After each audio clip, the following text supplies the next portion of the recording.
여러분, 절대 주방에는 이것이 있으면 안 됩니다. 이는 분명 여러분의 가정에 재물운이 사라지도록 만들 것이며 여러분을 늘 힘들고 어려운 삶을 살아갈 수밖에 없도록 만들어 버릴 것입니다.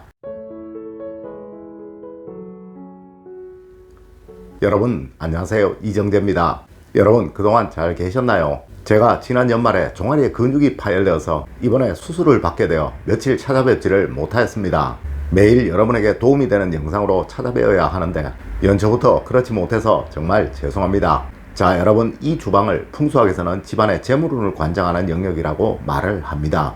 과연 왜 그럴까요? 맞습니다. 바로 물이 가장 많이 사용이 되는 곳이기에 그러한 거예요. 물론 이 주방만큼 물이 또 많이 사용되는 곳이 한 곳이 더 있죠. 네, 바로 욕실입니다. 현대 주택구조가 욕실과 화장실이 겸하여 사용되고 있는 경우가 거의 대부분이라 우리 풍수학에서는 욕실과 겸하여진 화장실 역시 집안의 재물운을 관장하는 영역이라고 말을 합니다. 물론 이 화장실에 절대 두어서는 안 되는 것에 관해서는 제가 얼마 전에 자세하게 말씀을 드렸었죠. 자, 오늘은 주방에 절대 두면 안 되는 것들입니다. 네, 이것은 분명 여러분의 집안의 번영을 막을 것이며 이로 인해 여러분의 가정에 행복이 찾아오지 못하도록 만들어 버릴 것입니다. 첫 번째로, 주방에는 화구가 바로 재물운을 담당하는 곳입니다. 아마 풍수학에 관해서 조금이라도 공부를 하셨던 분들은 이 화구에 관한 이야기를 참 많이 들으셨을 거예요. 네, 이곳 주방이 재물운을 관장하는 영역이라고 말을 하는 이유는 앞서에서도 말씀을 드렸지만 집안에서 물을 가장 많이 사용하는 곳이기에 그러한 것입니다.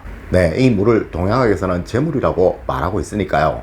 여러분, 하여 그림도 물그림을 걸어 놓으면 참 좋은 것이며 절대 물에 관한 것만큼은 남이 쓰던 것을 그냥 얻어와서는 안 된다고도 제가 일전에 말씀을 드렸던 거예요. 네, 정수기 말이죠. 혹시 중고 정수기를 그냥 얻어와서 사용하시는 분이 있으신가요? 그러시다면 꼭 얼마라도 지금 돈을 주시도록 하세요. 이야기가 조금 샜는데요. 이 주방을 말하는 수호행을 기준으로 하여 재물운은 바로 화호행입니다. 네, 하여 주방의 화구가 바로 집안의 재물운이라는 것이죠. 물론 예전 우리 조상님들은 부뚜막의 청결함을 보면 이 집이 얼마나 부자가 될 집인지를 알 수 있다고도 하셨고, 또한 이것 때문에 예전 우리 어머님, 할머님들은 그렇게나 열심히 부뚜막을 닦으셨던 거예요. 여러분, 무조건 화구 주변은 깨끗하게 해두셔야 합니다. 특히 찌개 자국이나 국물 얼룩이 남아있어서는 안 되는 거예요. 그리고 어느 분이 질문을 하셨던데요. 이 화구 주변에는 절대 꽃이나 식물을 두시면 안 됩니다. 네, 얘는 오히려 화호행을 너무 강하게 하여 여러분을 돈으로 인해 큰 고통을 받도록 만들어 버릴 것입니다.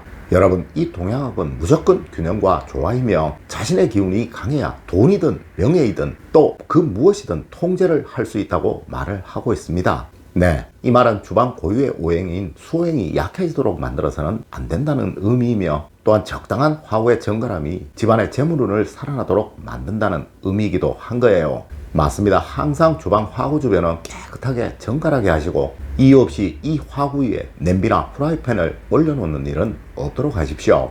네, 분명 어느 순간 재물운이 잘 살아나는 것을 느끼시게 될 것입니다. 두 번째로, 여러분 가족분들의 식기를 대우하듯이 놓아두세요. 아마 여러분들 중에 가족분들의 그릇을 정해두고 계시는 분들은 거의 없으실 거예요. 물론 가족분들이 드시는 국그릇이나 밥그릇을 제대로 잘 보관하고 계시는 분들 역시 그리 많지 않으실 거예요. 여러분, 가족분들의 자존감과 자신감은 바로 가정에서부터 만들어지는 것입니다. 네, 여러분이 존중해주고 대우해주지 않는 가족은 그 어디에서도 존중과 대우를 받지 못한다는 이야기입니다. 네, 그들의 마음에 자존감이라는 것이 생겨날 수 없게 될 것이니까요. 여러분, 정말 많은 분들이 저에게 전화가 옵니다. 또 문의가 옵니다. 풍수 좀 봐줄 수 없냐고 말이죠. 물론 사주에 관한 상담을 부탁하시는 분들 역시 아주 많습니다. 네, 하지만 제가 개인적인 상담을 따로 해드릴 수가 없기에 늘 미안한 마음으로 거절을 하곤 하지만 매번 이분들에게 꼭 한 가지 드리는 말씀이 있습니다. 바로 가족분들에게 스스로 존중받고 있다는 마음이 들도록 만들어주라 라는 이야기인데요. 네, 이것이 바로 가족분들의 식기를 따로 지정하여 이것을 꼭 그냥 보관하지 마시고 바닥에 깨끗한 천이나 종이를 깔고 그 위에 올려두시는 것입니다. 물론 수저 역시 자신의 것을 꼭 지정해 두시는 것이 좋습니다. 맞습니다. 풍수는 바로 이러한 마음입니다. 네, 가족분들의 마음속에 번영을 위한 최고의 자존감을 심어주는 것, 이것이 바로 풍수를 만드는 최고의 수단이며 그것이 또한 바로 음식을 먹는 그릇을 대우해 주는 것입니다. 세 번째로, 여러분 주방의 남쪽은 재물운이 들어오는 곳입니다. 여러분 지금 당장 주방으로 한번 가보시고요. 주방의 남쪽에 무엇이 있는가를 꼭 한번 살펴보십시오. 만약 이곳이 막혀 있다면 정말 최악입니다. 하지만 거의 대부분의 가정들이 이곳이 막혀 있는 경우는 없을 거예요. 네, 건축 설계를 하는 사람들이 거의 대부분 이것을 고려하여 설계를 하니까요. 그래도 혹 막혀 있는 분이 있으시다면 이곳에 꼭 금색 빛이 나는 것을 두시도록 하십시오.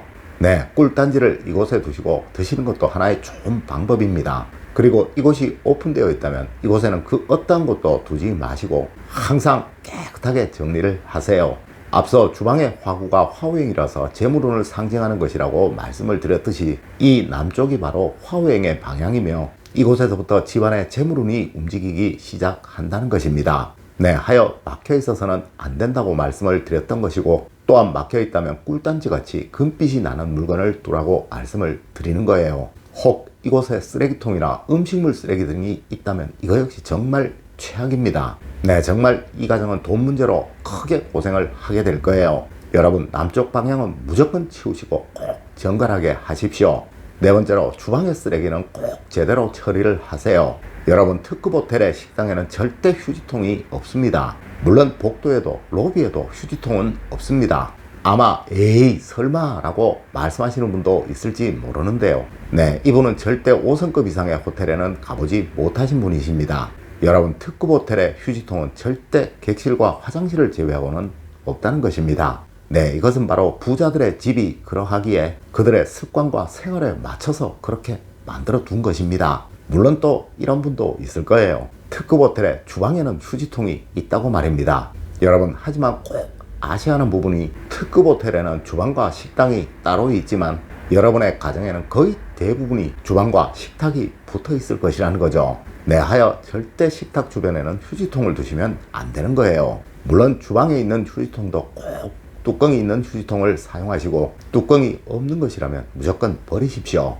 네, 이것이 바로 주방에서 재물운이 살아나지 못하도록 만들고 있는 최악의 물건입니다. 다섯 번째로, 주방의 냉장고를 꼭 신경 쓰셔야 합니다. 여러분, 지금 당장 냉장고를 한번 열어보십시오. 분명 여러분의 가정이 지금 돈 문제로 어려움을 겪고 계시다면 이곳이 아주 혼잡할 것이며 또 꽉 차 있을 것입니다. 네, 하여 여러분은 그 냉장고 뒤편에 무엇이 들어있는지를 잘 모르고 있을 것이고 말이죠. 여러분, 앞서의 화구와 마찬가지로 이 냉장고 역시 늘 전기를 사용해야 하는 가전이며, 또한 어느 한순간 전기가 들어오지 않으면 안 되는 것이니 마땅히 이거 역시 풍수적으로 화우행으로 분류를 하는 것이 당연하다는 것입니다. 네, 주방에서 화우행이 막히게 된다면 분명 가난해지게 된다고 말씀을 드렸었죠. 여러분, 냉장고에는 항상 질서와 정연함이 있도록 만들어 두세요. 그리고 절대 너무 꽉 채우지는 마십시오. 분명 재물운의 변화를 여러분 스스로가 느끼시게 될 것입니다. 여러분, 오늘은 절대 주방에 두어서는 안 되는 것에 관해서 알려드렸습니다. 오늘 제가 알려드린 이야기 여러분들 꼭 명심하시길 부탁드리며 오늘의 이야기를 마치도록 하겠습니다. 늘 올바른 학문과 올바른 지식을 여러분들께 전하도록 노력하겠습니다. 여러분, 긴 시간 감사드립니다. 감사합니다.